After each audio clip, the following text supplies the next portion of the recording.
السلام علیکم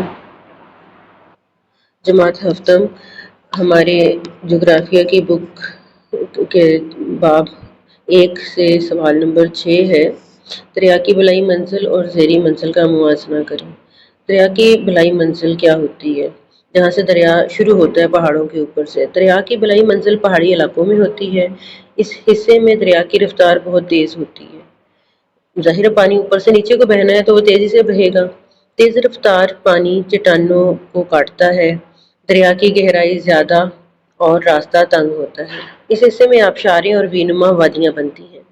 جبکہ جو دریا کی زیریں منزل ہوتی ہے، دریا کی زیریں منزل میدانوں کے آخری حصے میں ہوتی ہے۔ اس حصے میں دریا کی رفتار بہت کم ہو جاتی ہے۔ کم رفتار پانی مٹی اور ریت جمع کرتا ہے۔ یہاں دریا چوڑا ہو جاتا ہے اور اس حصے میں ڈیلٹا بنتا ہے۔